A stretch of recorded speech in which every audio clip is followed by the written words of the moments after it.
Hello students, welcome to my class. आज का हमारा बहुत इम्पोर्टेंट टॉपिक है एबनॉर्मल मॉलिक्यूलर मासेस। इस वीडियो को देखने के लिए जो बच्चे अभी यहाँ पर हैं क्लास में, अगर आपने वेंट हॉफ फैक्टर की वीडियो नहीं देखी है तो प्लीज़ आप इस क्लास को छोड़ सकते हैं, क्योंकि जब तक आप वेंट हॉफ फैक्टर की प्रीवियस वीडियो नहीं देखेंगे तब तक आपको ये समझ में नहीं आएगा। So let us start. Those who have earlier watched the Van 't Hoff factor. See, today we are going to do about the abnormal molecular masses. मैंने आपसे क्या बताया था बच्चे कि कई बार क्या होता है कि जो सॉल्यूट पार्टिकल्स होती हैं उनमें एसोसिएशन हो जाती है। जैसे हमने इथेनोइक एसिड के केस में देखा था कि वो मॉलिक्यूल्स जो होते हैं वो डाइमर बना लेते हैं। Let me recall you once again. क्या हमने देखा था कि जैसे हमारा इथेनोइक एसिड था CH3C डबल बॉन्ड O और ये OH, एंड एक और अगर मॉलिक्यूल इथेनोइक एसिड का होगा तो ये क्या करते हैं, ये आपस में ऐसे हाइड्रोजन बॉन्डिंग के थ्रू डाइमर बना लेते हैं। ठीक है, तो इसको हम कहते हैं एसोसिएशन। यानी इथेनोइक एसिड जो है, जो हमारा सॉल्यूट है, उसने एसोसिएशन कर ली। ठीक है, डिसोसिएशन में क्या होता है कि this happens in case of the electrolytes. जैसे हमारा कह लीजिए कि मैग्नीशियम क्लोराइड है, तो मैग्नीशियम क्लोराइड जो है वो डिसोसिएट करके मैग्नीशियम का एक आयन बनाएगा और क्लोराइड की 2 आयंस बनाएंगे, तो यहाँ डिसोसिएशन हो गई। डिसोसिएशन में क्या होता है कि जो नंबर ऑफ पार्टिकल्स हैं वो आपके 1 से 3 जैसे यहाँ पर हो गए। यहाँ एसोसिएशन में क्या हुआ है, जब एसोसिएशन हुई तो यहाँ डाइमर बन गया और 2 पार्टिकल से 1 पार्टिकल बन गया। ठीक है, तो होता क्या है कि ड्यू टू एसोसिएशन और dissociation of the solute particles sometimes the molar masses when they are measured by the colligative property techniques. What are the colligative property techniques? Like you are measuring by depression in the freezing point, or you are measured by the elevation in the boiling point, or osmotic pressure method. So when you are measuring them by such technique, what happens is कि the molar masses will be either more. देखिए मोर कब होगा यहाँ पर, जहाँ association हो गई, और लेस कहाँ पर होगा, जहाँ पर कि डिसोसिएशन हो गई।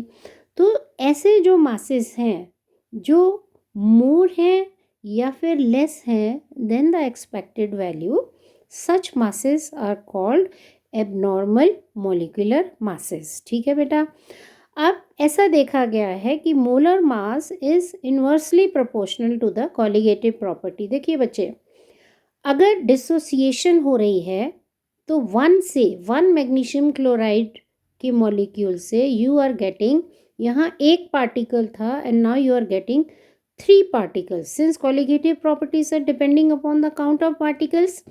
तो यहाँ पर जो कॉलिगेटिव प्रॉपर्टी है बच्चे, वहाँ क्या होगा, वो इंक्रीज हो जाएगी, 3 टाइम्स इंक्रीज हो जाएगी, लेकिन साइज ऑफ द पार्टिकल जो है वो रिड्यूस हो गया। तो क्या होगा, जब साइज ऑफ पार्टिकल रिड्यूस हो गया तो उसका जो मोलिकुलर मास है वो कम हो जाएगा। That is why I have written here that molar mass is inversely proportional to the colligative property. ठीक है, अब ज़रा आप बच्चे इसके रीज़न को भी ज़रा देखिए क्या है। जैसे मैंने अभी समझाया, I have written it here that, look here, यहाँ क्या हो रहा है कि if there is association like you have seen in the ethanoic acid molecule, तो value of colligative property is less, क्योंकि जब बच्चे एसोसिएशन होती है तो जो कॉलिगेटिव प्रॉपर्टी है, जब एसोसिएशन होगी तो आपकी जो कॉलिगेटिव प्रॉपर्टी है उसमें काउंट ऑफ पार्टिकल्स जो है वो डिक्रीज हो गया, वो लेस हो जाएगी। और due to the reduction in the count of particles the calculated molecular mass will be more. ठीक है, क्यों, क्योंकि साइज ऑफ पार्टिकल, देखिए एक मोनोमर से डाइमर यूनिट अगर बन गई है तो size of particle is big due to the association, तो मॉलिक्यूलर मास जो है उसका जो है वो ज़्यादा हो जाएगा, इट विल बी मोर। ठीक, अब जब डिसोसिएशन होती है, in case there is dissociation, तो that means count of particle is more. कैसे, जैसे मैंने अभी आपको समझाया कि if you have the KCl aqueous solution, तो you get 1K positive ion and you get 1Cl negative ion in the aqueous solution, ठीक है। तो यहाँ बच्चे डिसोसिएशन हो रही है, देखिए ध्यान से, यहाँ डिसोसिएशन हो रही है। तो एक KCl के मॉलिक्यूल से या एक पार्टिकल से आपके पास 2 पार्टिकल्स बन रहे हैं, तो कॉलिगेटिव प्रॉपर्टी इज मोर, ठीक है। लेकिन मॉलिक्यूलर मास जो है वो कम होगा, इट विल बी लेस, क्योंकि डिसोसिएशन से जो साइज ऑफ पार्टिकल है वो रिड्यूस हो गया है, ठीक है। तो this is why I have said कि जो मोलर मास है that is inversely proportional to the colligative property, okay। Now next, in such cases when we have to find out the Van 't Hoff factor, तो आप ये formula use करेंगे कि observed colligative property upon normal value of the colligative property. देखिए, normal value of colligative property का क्या मतलब है कि आप जैसे कोई इलेक्ट्रोलाइट है आपके पास, सपोज KCl है, ठीक है, आप उसका कितना कॉलिगेटिव प्रॉपर्टी की आप कितना एक्सपेक्ट कर रहे हैं कि इसका जो बॉइलिंग पॉइंट है, मान लो कि भी अगर ये कितना होता है, ठीक है, मान लो कि वो डेल्टा T भी है, राइट। तो ये है आपकी normal value of the colligative property. Observe colligative property का मतलब ये होता है कि आपने, देखिए ये नॉर्मल वैल्यू जो है दिखाएंगे, और जो ऑब्जर्व्ड आपने कॉलिगेटिव प्रॉपर्टी की वो कितनी जो है वो आपकी आई।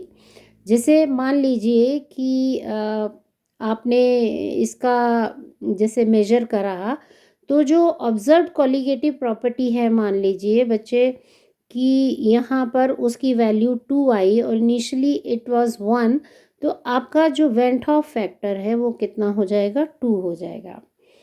आप यहाँ पर ये वाला फॉर्मूला भी यूज़ कर सकते हैं। देखिए, जब हम मोलर मास की टर्म्स में बात करेंगे, मैंने अभी कहा कि कॉलिगेटिव प्रॉपर्टीज़ जो हैं मोलर मास के इन्वर्सली प्रोपोर्शनल होती हैं। तो जो हमारा ये फॉर्मूला है, फिर इसकी वैल्यूज़ जो हैं वो रिवर्स हो जाएंगी। इसकी जो फॉर्मूला जो है, normal value of colligative property यहाँ नीचे था, तो नॉर्मल मोलर मास ऊपर आ जाएगा और ऑब्जर्व्ड मोलर मास जो है वो नीचे आ जाएगा, क्योंकि colligative property and molar masses have inverse proportionality. और आप इसको ऐसे भी निकाल सकते हैं कि van 't Hoff factor is equal to number of particles after association और dissociation and number of particles initially, right? So this is how you can find out the Van 't Hoff factor for correcting the value of the mass. If you want to find out the correct molecular mass, we have to use these values of the Van 't Hoff factor in this way. And in the next video we will solve a lot of the numericals, so stay tuned till then. And if you find this content useful, please share, subscribe, and keep on watching.